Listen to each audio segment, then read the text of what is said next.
Hi, I'm Christy Lowe, and I'm here with Tony Biller with Coates & Bennett Law Firm in Cary. He is an intellectual property attorney, and we appreciate you joining us. We're going to be talking about copyright law and also work for hire. So all of you out there that do what we do, you're creative professionals, maybe you're videographers, maybe you're photographers, maybe you're a graphic artist of some sort.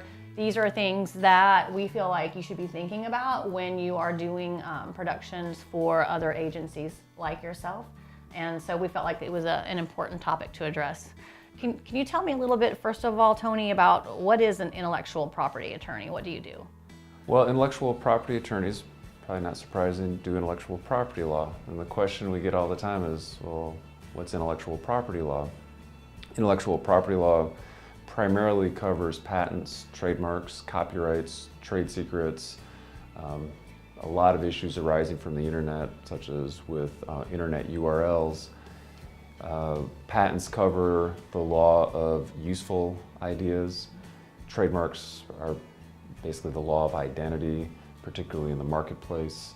Copyrights is the law of expressions. A lot of artists and creative folks spend most of their time dealing with copyright issues.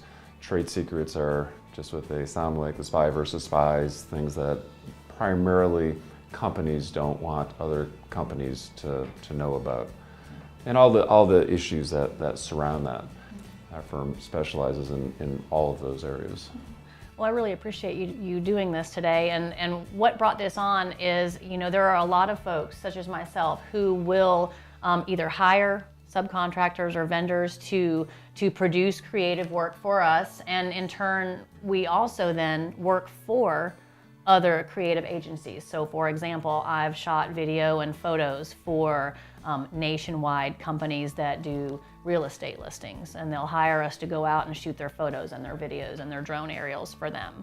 I've done work for other marketing agencies that have customers who need a video production done, and we'll go out and take care of that for them. So in today's world, there are a lot of these companies that will subcontract work out to folks like us to service their clients. And so I felt like this was a good opportunity to kind of talk a little bit about who owns the rights to both the raw footage, the raw product, and the edited product. So I don't know where you want to start in picking up with that, but in terms of rights to creative works, kind of what does the law say? What do we need to think about? It's a surprisingly loaded question. So copyrights are so simple in concept and remarkably complex in application. And there's very few areas of copyright law where this doesn't play out in a very simple, what you think would be very simple and straightforward topic, and it starts out that way, can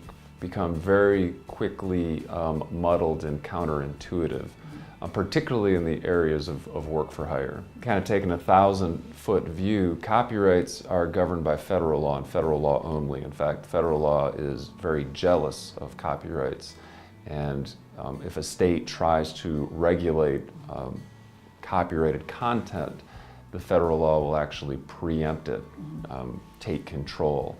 So you'll find no state law. And if you ever want to litigate copyright infringement, it can only be litigated in federal courts. The reason I say all that is because all these issues you've just touched on are governed by the Copyright Act, which is a federal law. Most people think, hey, if I pay for it, I own it. And that's a very reasonable thing to think, and that's how the law works in the vast majority of commercial transactions.